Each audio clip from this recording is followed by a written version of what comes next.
বিসমিল্লাহির রহমানির রহিম। আম্মাবাদ আউযুবিল্লাহি মিনাশ শাইতানির রাজিম।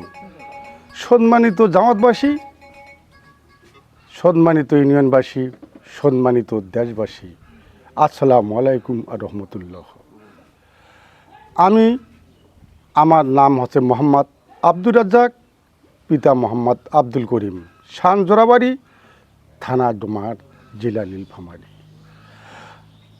আমি আজকে দুঃখ সহিত দেশবাসীর কাছে আমি বলতেছি, আমাকে সমাজ বয়কট করছে, আমাকে সমাজ বয়কট করছে, আমাকে সমাজ মসজিদ ঘরে নামাজ পড়তে দেয় না। আমি ফরজ নামাজের পর আমাকে মসজিদ ঘরে থেকে ঘাট ধাক্কা দিয়ে আমাকে ধাক্কে ধাক্কে পকেট মারের মতো বাইর করে আমাকে ঈদগাহে নামাজ পড়তে দিবে না, আমাকে কুরবানি দিতে দিবে না। আমার সাথে আমার চাচা কুরবানি দেয়, সে যদি কুরবানি আমার সঙ্গে দেয় তাকে বয়কট করা হবে। আমি লাস্টে সিদ্ধান্ত নিলাম একটা ছাগল নিয়ে কুরবানি দেই আমার ভাইস্তার দ্বারায়। তাকে বলছে যদি সে আমার পশু কুরবানি দেয় তাদেরকেও বয়কট করবে। আমি এখন নিরুপায়, এখন পর্যন্ত আমি কুরবানির কোনো গরু কিনতে পারি নাই। দেশবাসী, আপনাদের কাছে আমার অভিযোগ, আপনারা আমার বিচার করুন।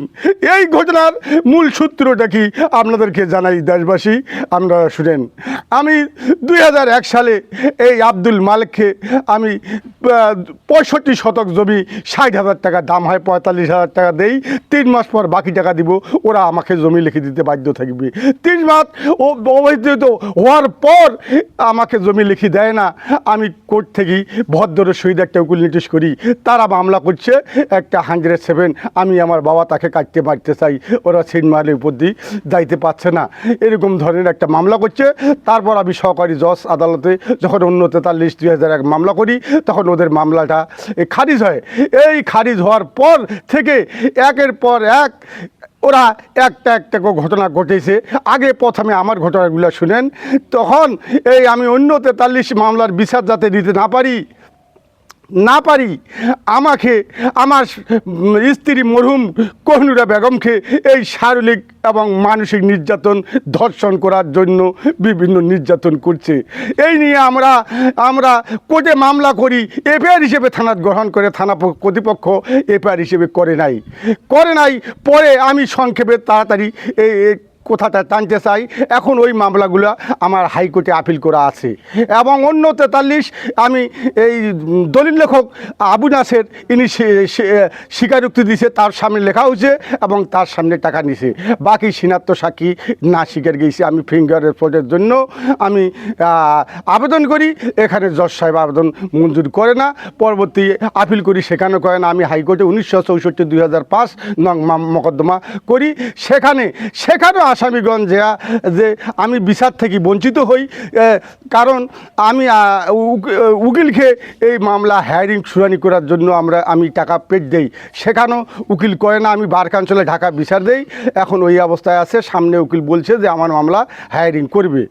কারণ আমি 2001 সাল থেকে একটার পর একটা এইভাবে নির্যাতিত হচ্ছি। আমি একটা মামলা করি 100/2003, এই মামলাত ওরা বন্ড দিছে। বন্ড দেওয়ার পরও ওরা আমার বিরুদ্ধে 5টি মিথ্যা মামলা করছে। সকল আসামি যখন অকস্টস ভাষা গালিগালাজ আর আমাকে বলে যে তুমি শান্তি মতো ব্যবসা করতে পারবো না, তোর গুডাউনে অবৈধ মাল থুবো, পুলিশকে খবর দিব, গুডাউনে আগুন ধরে দিব। এবারে বিভিন্ন রকমের হুমকি ধামকি ওরা এখন পর্যন্ত ওরা বলবৎ রাখছে। আব্দুল মালিক কি হয় আপনার সম্পর্কে? এরা প্রতিবেশী হয়। প্রতিবেশী। তার নাম কি? রফিকুল, তারপরে সুবান, মোজাল, ওব্বানি। এখন আমি দেশবাসী আপনাদের কাছে আমার আকুল আবেদন, আমি যেন সুস্থ মতো আমি যেন নৃত্য করতে পারি।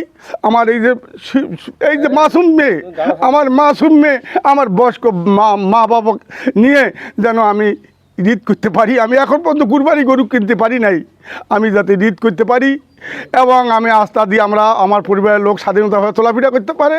আমি যেন আমার মসজিদের কাজ দিয়ে যখন যাই, এই মসজিদ দেখলে আমার চোখের বাড়ি থাকে না যে আমি এই মসজিদে নামাজ পড়িয়ে পারছি না। আজকে আমি দেশবাসী আপনাদের কাছে বিচার চাই, আমি যে আজকে লাঞ্ছিত হচ্ছি, আমি আপনাদের কাছে বিচার চাই দেশবাসী।